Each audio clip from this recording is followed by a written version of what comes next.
What would you do if you're stuck in a bind with only your brother and a princess to save?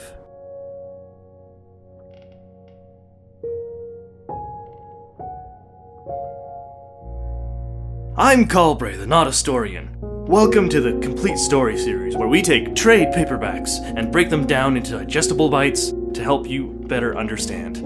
Then I read them dramatically back to you. All alterations made to the panel's text and images are to prevent copyright problems, and all art belongs to its respective companies. This story is not part of any particular universe or canon. It is its own self-contained story by Little Golden Books, with elements borrowed from the Super Mario Bros. Super Show and games, as well as their own unique take. They threw in some weirdness to keep things a little bit more interesting in the story, and this is a picture book I enjoyed in my childhood, and I thought I'd share it with you. Once, long ago, I swear it wasn't last Monday, two apprentice plumbers from Brooklyn, New York were hard at work. They were Mario and Luigi, but everybody just called them the Mario Bros. This day found them unclogging a sewer next to a fortune teller's shop. The shop may have leaked some magic, or maybe it was built on top of ley lines or some sort of nexus. In any case, the plumbers soon found themselves flushed down into the warp zone. After a brief trip through time and space, they end up in the Mushroom Kingdom, home of Princess Peach Toadstool and her mushroom people, the Toads. Unable to return home, the plumbers did what they could to keep themselves busy. The princess was a kindly ruler, and gladly let the brothers ply their trade. There was a lot of maintenance to be done on the pipes below the palace, and the Mario Bros were just the ones to do it. "It's a tough job," exclaimed Luigi, "but I'm always glad to help the Princess Toadstool." "It's only a hard work for plumbers that have hard heads," Mario scolded. "I may have a hard head," Luigi shot back, "but at least I have a normal stomach. I mean mushroom and jelly sandwiches. Yuck!"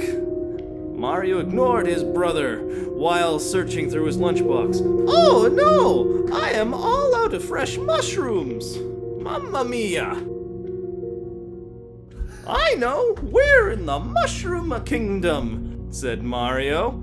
"There's bound to be some nearby." So he set off to find some mushrooms in the dark, damp below. Suddenly, he overhears a large group approaching from down the tunnel. He looks into the light and is horrified to see Bowser, King of the Koopas, leading Koopa Troopas in tow to invade from below. Mario looks around in desperation and found the solution right at his feet. Super mushrooms. He knew these mushrooms were safe, but they were also exactly what he needed. He ate a handful and exploded with power!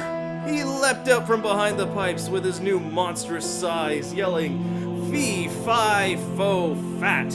Run or I'll squish you flat!" The Koopa Troopas scattered in the face of an unexpected giant before them. Bowser, however, was unamused. "That's no giant monster!"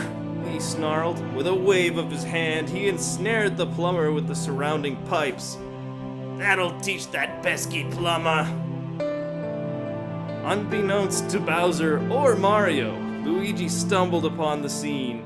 He had finished his lunch and decided to pick these odd subterranean fire flowers he found for the princess.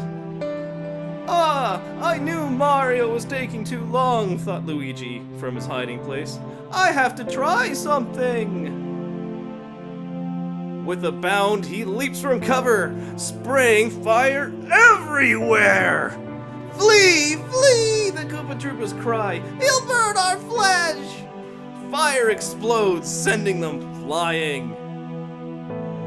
Using the distraction to his advantage, Luigi sets to work freeing his brother. "Hurry! We have to warn the princess!" yelled Mario.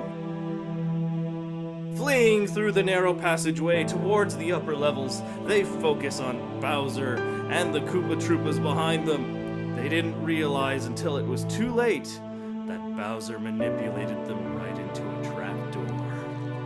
How insidious. With the brothers trapped, the princess received no warning, and Bowser had no opposition as he and the troopers stormed the throne room. The princess screamed as they carried her off.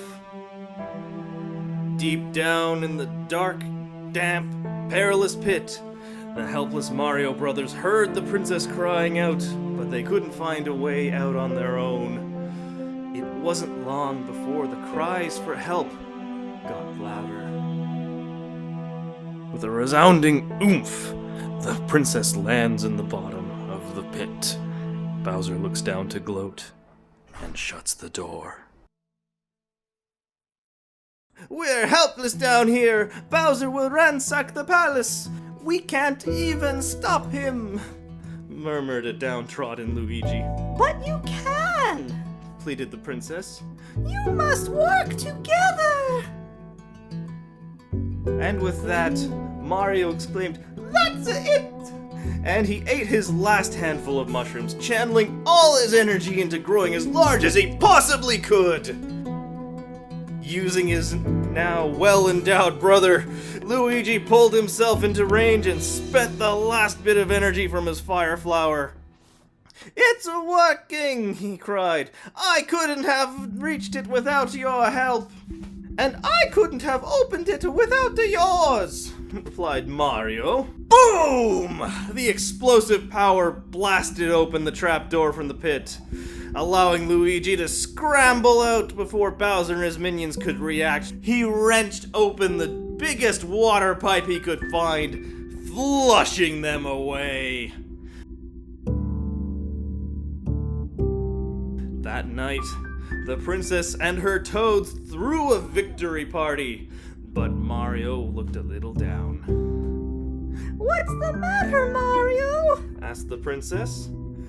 "I ate my last mushroom to get us here. Now I have none for my jelly sandwiches." Luigi laughed. "I'd take 100 pits before I'd have to face whatever is in the pit of your stomach." "Quiet you!" snapped Mario. "And get me some pickles for my Italian ice."